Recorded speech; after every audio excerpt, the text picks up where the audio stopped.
తెలంగాణ ముఖ్యమంత్రి రేవంత్ రెడ్డి వ్యూహానికి మాజీ మంత్రి కేటీఆర్ మైండ్ బ్లాంక్ అయిందని, అందులో భాగంగానే పవన్ కళ్యాణ్ దిష్టి వ్యాఖ్యల మీద తెలంగాణలో కాంగ్రెస్ పార్టీ ఫైర్ అవుతుంటే ఇప్పుడు బీఆర్ఎస్ సైలెంట్ అయిందనేటువంటి వార్తలు వస్తున్న క్రమంలో దీని మీద మనం పూర్తి స్థాయిలో విశ్లేషణ చేసుకుందాం. ప్రస్తుతం మనతో పాటున్నారు ప్రముఖ రాజకీయ విశ్లేషకులు, ప్రముఖ సీనియర్ జర్నలిస్ట్ శ్రవణ్ కుమార్ గారు. వారితో మాట్లాడదాం.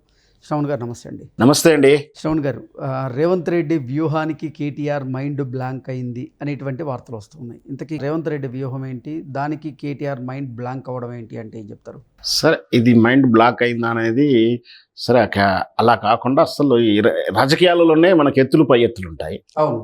సో ఆ కోణంలో చూస్తే యాదృచ్ఛికంగా పవన్ కళ్యాణ్ గారు తన రాష్ట్రంలో తన మంత్రిగా ఉంటూ తన ప్రజలు అంటే ఆ పర్యటనలో భాగంగా యాదృచ్ఛికంగా ఏదో చెప్పే ప్రయత్నంలో తను అన్న వాక్యాలు అవి. దాని వాస్తవానికి ఆంధ్రప్రదేశ్లో ఇదంతా ఒకప్పుడు బాగా పంటలు పండి ఉండే, తెలంగాణ వాళ్ళు దిష్టి తగిలింది అనేదో ఏదో అన్నాడు వాక్యం. సో దాంతో తెలంగాణ వాళ్ళ ఆత్మగౌరవం దెబ్బతినడం వాస్తవం. అయితే జనరల్గా ఏదైనా సరే తెలంగాణ వాళ్ళు తెలంగాణ ఈ విషయంలో కానీ, తెలంగాణ ఆత్మగౌరవ విషయంలో కానీ, హక్కుల విషయంలో కానీ ఏదైనా వచ్చినప్పుడు ముందుగా ముందుకొచ్చేది గెయిన్ చేసుకునేది లేదా అపోజ్ చేసేది కానీ ఇదంతగా కూడా బీఆర్ఎస్ లేదా టీఆర్ఎస్ లేదా కాంగ్రెస్ కేటీఆర్ ఈ వర్గమే ముందుగా ఉంటుంది. పవన్ కళ్యాణ్ తోడు కూడా గతంలో కూడా చాలాసార్లు బీఆర్ఎస్ పార్టీకి వాళ్ళకు ఘర్షణ అంటే కామెంటు ట్రోలింగ్స్ జరిగినాయి. ఆ తెలంగాణ ఏర్పాటును ఆయన జీర్ణించుకోలేకపోయారని అంటాం, ఇట్లాంటి ఏదో జరిగింది. కానీ మామూలుగా తెలంగాణ ఏర్పడిన తర్వాత స్నేహపూర్వకంగానే ఉన్నారు, స్టేజీలు పంచుకున్నారు, ఆడియో ఫంక్షన్లు చేసుకున్నారు, వీడియో ఫంక్షన్లు చేసుకున్నారు, ఏదో రకరకాల వ్యవహారాలు చేసుకున్నారు. అంతవరకు బాగానే ఉంది. సో ఈ వాక్యాలు చేయగానే ఫస్ట్ ప్రతిపక్షంలో ఉంది కాబట్టి బీఆర్ఎస్ ఆర్ టీఆర్ఎస్ ఆర్ కేటీఆర్ వర్గం గేమ్ చేసుకోవడం కానీ, దాన్ని అపోజ్ చేయడం కానీ, బాగా అగ్రెసివ్గా కామెంట్ చేయడం ఏదేదో జరగాల్సి ఉండే. మరి ఎందువలన అంటే తెలంగాణ మీద ఎవరైనా వ్యాఖ్యలు చేస్తే సాధారణంగా ఆ వ్యాఖ్యల మీద స్పందించేటువంటి కేసీఆర్ గారు కానివ్వండి, కేటీఆర్ కానివ్వండి, అసలు ఎందుకు మరి ఇప్పుడు సైలెంట్ అయిపోయారు? దీన్ని అంటే ఆ వ్యాఖ్యల పట్ల ఇప్పుడు తెలంగాణలో ఉన్నటువంటి కాంగ్రెస్ పార్టీ ఎందుకు ఫైర్ అవుతుంది? ఏం జరుగుతుంది? దాని వెనక వ్యూహం ఏంటి? కేటీఆర్ బహుశా ఆ టీం కానీ దీన్ని పెద్దగా సీరియస్గా తీసుకోలేకపోయి ఉండొచ్చు. ప్లస్ అంతకన్నా పెద్ద సమస్యలు ఉన్నాయి, అంతకన్నా అటువంటి వాళ్ళ వ్యక్తిగతంగా కూడా సమస్యలు ఉన్నాయి. ఏది కవిత గారు విభేదించి వాళ్ళని ఇబ్బంది పెడుతూ రోజు ఒక రకమైన మీటింగులు కానీ, కామెంట్లు చేయడం, వివాదాస్పద వ్యాఖ్యలు చేయడం, ఇట్లా కానీ నిన్నగాక మన జూబ్లీ ఎన్నికల్లో ఓడిపోవడం కానీ, ఇట్లా అన్నీ కూడా దీంతోపాటు రాష్ట్రంలో చాలా ప్రజా సమస్యలు ఉన్నాయి.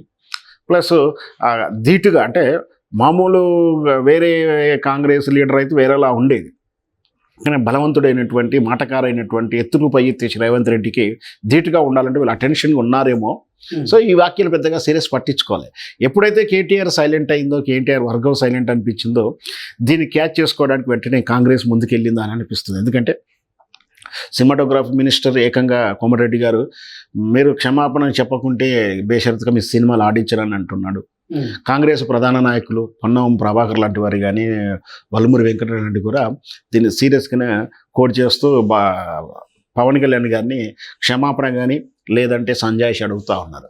సో ఎప్పుడైతే కేటీఆర్ వర్గం సైలెంట్ అయిందో ఈ ఎన్నికల వేళ ఎందుకు బీఆర్ఎస్ నుంచి జగదీష్ రెడ్డి ఆయన కూడా మాట్లాడడం జరిగింది కదా. అంతే, అదే మాట్లాడినా కూడా వీళ్ళంతలో ఎక్స్పోజ్ అవ్వలేదు, వీళ్ళంతా గట్టిగా విభేదించినట్టుగా గతంలో చాలా విభేదించారు. వాస్తవానికి అయితే ఒకరి సందర్భంలో 2-3 అంటేనే ఉన్నారు. తెలంగాణ గమనిస్తే జగన్ మాత్రం వదలలేదు. అప్పుడు మానుకోట రాళ్ల సంఘటన కూడా గుర్తుంది. ఇవన్నీ కూడా ఉన్నాయి. తెలంగాణ ఆత్మగౌరవం దెబ్బతీసేలా ఉంటే మాత్రం ఖచ్చితంగా మేము అపోజ్ చేస్తామని అంటున్నారు. కానీ అది అంత ఇప్పుడు ఈ కాంగ్రెస్ నాయకులు తీసుకున్నట్టు స్టాండ్ బీఆర్ఎస్ నుంచి అంత పెద్దగా కనిపిస్తలేదు అని నాకు అనిపిస్తుంది. ఓకే, అంటే అసలు ఏంటి ఇప్పుడు కాంగ్రెస్ పార్టీ ఆ వ్యాఖ్యల మీద ఫైర్ అవ్వడానికి అసలు దాని వెనక ఉన్నటువంటి వ్యూహం ఏంటి? ఎప్పుడైతే బీఆర్ఎస్ వర్గం కేటీఆర్ వర్గం వదిలేసుకున్నారు అంటే తెలంగాణ మీద అపోజ్ చేయకపోయి అది సైలెంట్గా ఉందాం అనుకున్నారు. కానీ దాన్ని చేస్తే తెలంగాణ ఏర్పాటు కానీ, తెలంగాణ ఉద్యమం కానీ ఓన్లీ బీఆర్ఎస్ సొత్తు కాదు, మేము తెలంగాణ ఆత్మగౌరవం కాపాడుతాము, మేము తెలంగాణ గురించి పోరాడతామని చెప్పుకోవడానికేమో ఆ ప్రయత్నంలో దశగా దీన్ని ఎజెండాగా తీసుకొని ముందుకెళ్ళి పవన్ కళ్యాణ్ గారిని, పవన్ కళ్యాణ్ వ్యాఖ్యలని ఈ విధంగా రకరకాల రకాలుగా అంటే ఒక్కొక్క నాయకుడు ఒక్కొక్క ప్రెస్ మీట్ పెట్టి వ్యాఖ్యలు చేస్తున్నారు. ఈ రాద్ధాంతం ఎక్కడి దాకా వెళ్తుంది. వాస్తవానికి అయితే రేవంత్ రెడ్డి కానీ అంటే ఆ వ్యాఖ్యలను అడ్డం పెట్టుకొని ఇప్పుడు తెలంగాణ రాష్ట్రంలో జరుగుతున్నటువంటి స్థానిక సంస్థల ఎన్నికల్లో లేదా ఈ పంచాయతీ ఎన్నికల్లో ఇప్పుడు కాంగ్రెస్ పార్టీ లబ్ధి పొందాలని చూస్తుందా, అందుకే దాన్ని హైలైట్ చేస్తోందా? ఖచ్చితంగా బీఆర్ఎస్ పార్టీని బ్లేమ్ చేయడం కానీ దాన్ని తెలంగాణ అని ఓన్ చేసుకునేటువంటి క్రమాన్ని తెలంగాణ కాకుండా మా పార్టీ మేమే చూసావా పవన్ కళ్యాణ్ అలా అంటే మేము ఏ విధంగా పోరాడాము అని చెప్పుకోవడానికి, దానికన్నా బీఆర్ఎస్ పార్టీ చేసిన కేసీఆర్ గారు చేసిన ప్రాథమికమైనటువంటి ప్రధానమైన మిస్టేక్ ఏంటంటే ఆ టీఆర్ఎస్ తెలంగాణ భావాన్ని తెలంగాణ పేరును టైటిల్లో తీసేసుకొని పార్టీ పేరే మార్చేసుకున్నారు. పార్టీ మార్చుకున్న తర్వాత తెలంగాణ హక్కు లేదని కూడా చాలాసార్లు డిబేట్ చేస్తూ ఉన్నారు. సో అంటే తెలంగాణ మీద మీరు తెలంగాణ పేరు మార్చుకోవడంలో కానీ తెలంగాణ ప్రయోజనాలు ఇచ్చడం కానీ మీరు లేరు. మేము ఉన్నాం ఒరిజినల్గా, ఇచ్చిన తెలంగాణ ఇచ్చింది మేమని చెప్పుకుంటున్నారు. ఆల్రెడీ మా సోనియా గాంధీ గారు ఇస్తే వల్లనే తెలంగాణ వచ్చిందని చెప్పుకుంటున్నారు.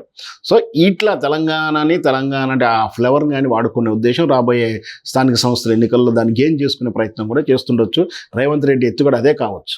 ఓకే, ఇప్పుడు బీఆర్ఎస్ పార్టీ మరి పవన్ కళ్యాణ్ గారి వ్యాఖ్యల మీద ఎటువంటి స్పందన లేదు. అంటే పవన్ కళ్యాణ్ గారు కూడా అది నిజంగా ఉద్దేశపూర్వకంగా చేసిన వ్యాఖ్య అయితే కాదు, ఆయన మీరు అన్నట్లుగా యాదృచ్ఛికంగా చేసినటువంటి వ్యాఖ్య. దాని మీద అంత సీరియస్ అవ్వాల్సిన అవసరం లేదు, అంత సీరియస్గా తీసుకోవాల్సిన అవసరం కూడా లేదు. అయితే తెలంగాణలో పవన్ కళ్యాణ్ గారి అభిమానులు కూడా ఇక్కడ పెద్ద ఎత్తున ఉన్నారు. మరి ఇప్పుడు పవన్ కళ్యాణ్కి వ్యతిరేకంగా వీరు క్షమాపణ చెప్పాల్సిందే అంటూ డిమాండ్ చేస్తూ ఫైర్ అవుతున్నటువంటి నేపథ్యంలో అది కాంగ్రెస్ పార్టీకి మైనస్గా మారేటువంటి అవకాశం లేదంటారా? కాదు, కాంగ్రెస్ పార్టీకి గెయిన్ చేసుకుని దీంట్లో పాజిటివ్ కోణం నుంచి బయటపడాలనే ఉద్దేశమే ఉన్నట్టుంది. కానీ మీరు అన్నట్టు ఖచ్చితంగా పవన్ కళ్యాణ్ కానీ తెలుగుదేశం అభిమానులు కానీ, ఎందుకంటే వాస్తవానికి ఇది తెలుగుదేశం పార్టీ రేవంత్ రెడ్డి గారు చంద్రబాబు నాయుడు తోటి చాలా స్నేహపూర్వకంగా ఉంటాడు, ఘర్షణ వాతావరణం ఉండడు అని చెప్పేసి మనం అనుకుంటున్నాం. అది వాస్తవం. అట్లాంటిది ఆ పార్టీకి కానీ ఆ అలయన్స్కి కానీ వాళ్ళ మిత్రుడిగా ఉన్నటువంటి కానీ, ఎందుకంటే టీడీపీ చంద్రబాబు నాయుడుకి పవన్ కళ్యాణ్ గారు ఇప్పుడు ఎంతో ఆత్ముడు. ఎందుకంటే తను ముందుకొచ్చి ఎన్నికల అంటే చంద్రబాబు నాయుడు కష్టకాలంలో అరెస్ట్ అయినప్పుడు ముందుకు వచ్చేసి మన జగన్మోహన్ రెడ్డి ఓడించడానికి వైఎస్ఆర్ పార్టీ అధికారంలో రాకుండా చేయడానికి చాలా సహాయపడేటువంటి వ్యక్తి కదా. సో అట్లాంటి అభిమానం, అట్లాంటి దాన్ని కూడా అపోజిట్ పోతాడు. కేవలం రాబోయే స్థానిక సంస్థల ఎన్నికల దృష్టి మాత్రమే తప్పించి ఇంకో రకంగా అయితే కాదు. ఒకవేళ ఇట్లా అయితే మాత్రం పవన్ కళ్యాణ్ వాళ్ళ అభిమానులు రివర్స్ అయితే మాత్రం రేవంత్ రెడ్డి ఇప్పుడు ఇదవుతుంది. కేటీఆర్కి అయితే బొబరాంగ్ అవుతుంది అనుకుంటున్నాడు. ఇప్పుడు అది రివర్స్ రేవంత్ రెడ్డికి అయ్యే అవకాశాలు కూడా కనిపిస్తాయి. ఓకే అండి, థ్యాంక్ యూ సో మచ్.